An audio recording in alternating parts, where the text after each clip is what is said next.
Olá, meus amores! Eu sou a professora Thaís e essa é a aula de Biologia para a turma do 9º ano. Na aula de hoje, nós vamos concluir o nosso estudo do módulo 13, que fala sobre o caso da fragmentação florestal e dos corredores ecológicos. Essa será a nossa quinta aula sobre esse assunto. Aí você diz assim, professora, 5 aulas sobre o mesmo assunto? 5 aulas sobre o mesmo assunto. E a gente teve muita informação. Por isso, na aula de hoje, nós vamos elaborar um mapa mental sobre as principais ideias trabalhadas. Claro, esse mapa mental será convertido num mapa mental no seu caderno, né? Claro, é evidente, por favor. Mesmo porque para você praticar, para você compreender, para você ter essas informações salvas com mais segurança no seu cérebro, você precisa praticar, beleza?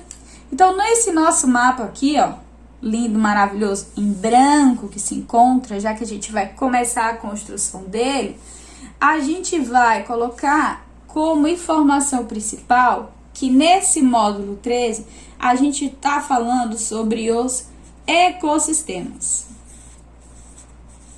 tá?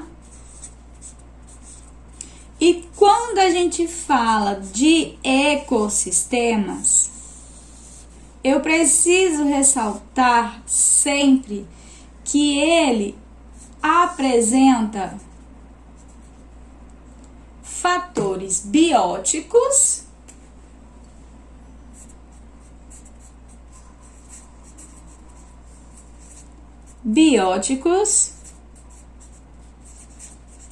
e fatores abióticos. O conhecimento sobre esses fatores bióticos e abióticos são extremamente importantes para identificar o ecossistema, para cuidar da manutenção dessa vida, do ecossistema, para manter o equilíbrio dele quando, dentro desse ecossistema, o ser humano quer interagir, certo? Lembrando que esses fatores abióticos são aqueles que não têm vida. Então, vamos manter o nosso color code. Esses fatores abióticos eu estou contando com ar, eu estou contando com água, eu estou contando com temperatura, eu estou contando com as condições do solo.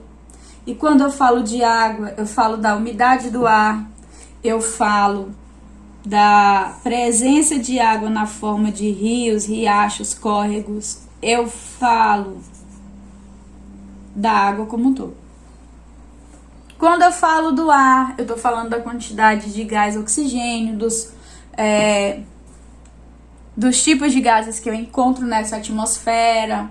Quando eu falo de temperatura, tô falando sobre se tá quente, se tá frio, todos os fatores envolvidos que não tem água.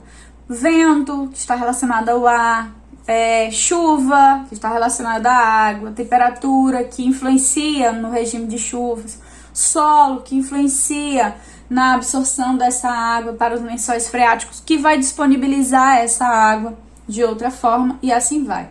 Quando eu falo dos fatores bióticos, é tudo aquilo que tem vida. Então, eu posso falar dos indivíduos, eu posso falar da população, que são os indivíduos da mesma espécie, e posso falar das comunidades.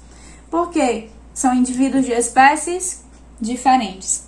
Quando eu falo do indivíduo, eu ajudo esse indivíduo a sobreviver nesse ambiente. Quando eu falo da população, é como esses indivíduos da mesma espécie vão sobreviver. Quando eu falo da comunidade, eu estou de uma forma indireta conhecendo as relações ecológicas entre eles. E o equilíbrio dessas relações ecológicas é que vai trazer o equilíbrio da população.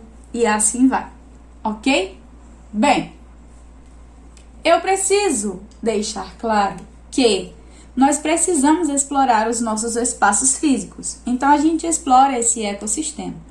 Quando o ser humano explora o ecossistema, a gente vai acabar interferindo.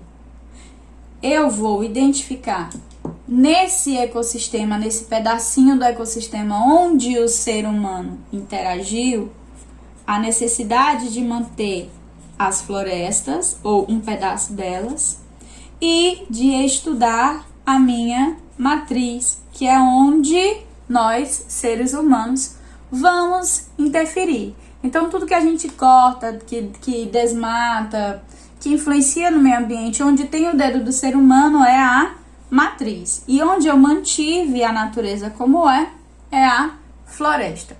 O espaço entre a matriz e a floresta, a gente chama carinhosamente de borda.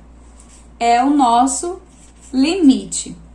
Essa borda, ela vai ocasionar o que nós chamamos de efeito de borda.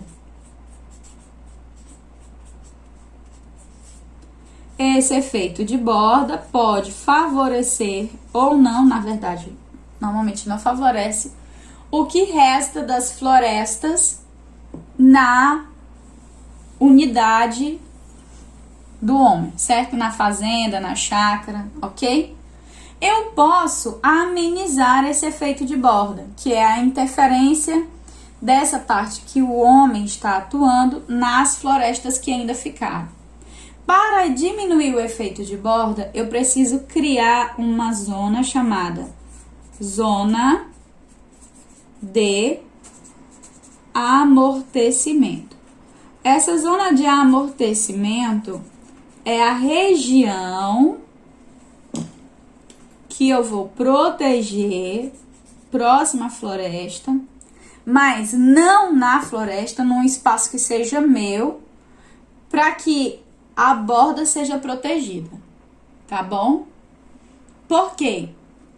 O efeito de borda, ele traz consequências para a natureza. Ele diminui a biodiversidade, tá? Porque ele favorece o surgimento de plantas invasoras. Elas vêm pelos bichinhos, vêm pelo ser humano.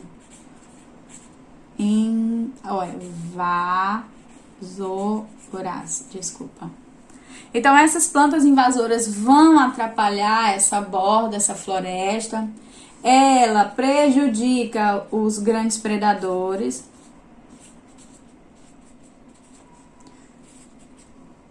Tá? E beneficia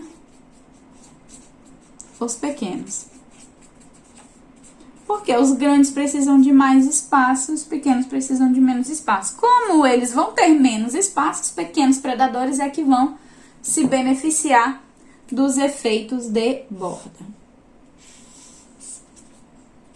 Então, deste lado aqui, nós vamos ter, na verdade, as consequências. Então, para evitar o efeito de borda, a gente bota a zona de amortecimento. E como consequências do efeito de borda, eu tenho uma diminuição da biodiversidade, o surgimento de plantas invasoras, prejuízo para os predadores de grande porte, benefícios para os predadores de pequeno porte, ok? Bem, esse pedaço de floresta dentro do meu pedaço de terra, a gente chama de fragmento florestal.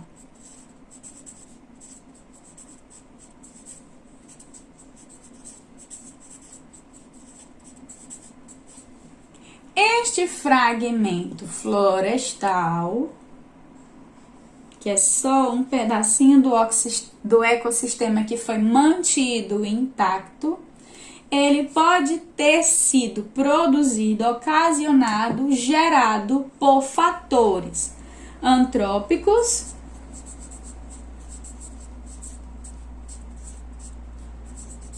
ou fatores naturais. Tá? Então, um fragmento florestal pode ser produzido por fatores antrópicos ou naturais. Quando é antrópico, o antrópico é porque nós, seres humanos, produzimos, desculpa. Antrópico, homem, origem do fragmento florestal. O antrópico foi produzido pelo homem. E a gente abre espaço na mata fazendo duas coisas maravilhosas, só que não. Que é desmatar. A gente abre espaço com desmatamento e as queimadas. Que o diga nosso pequeno Pantanal, que sofreu muito com isso. Agora, esse fragmento florestal pode ser produzido por causas naturais, por incrível que pareça, que está relacionado ao clima e às características do solo, que normalmente é a gente que muda, mas tudo bem.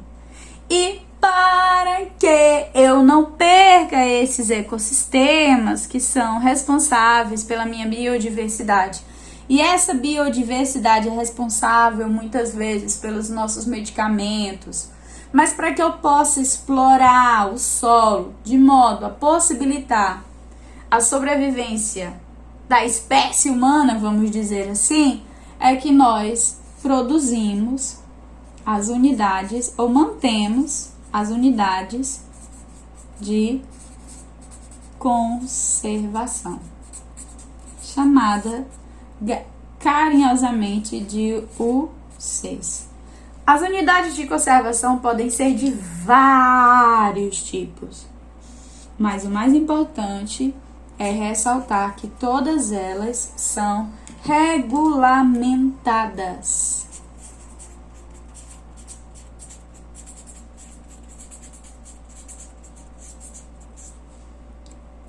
Regulamentadas, desculpa o erro. Ou seja, meu amor, tem lei.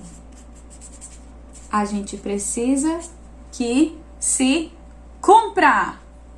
E, basicamente, meus amores, finalizamos com isso o nosso módulo 13. Euzinha, espero ver vocês em breve presencialmente. Um beijo enorme, meus amores, no coração e até a nossa próxima aula. Tchau, tchau!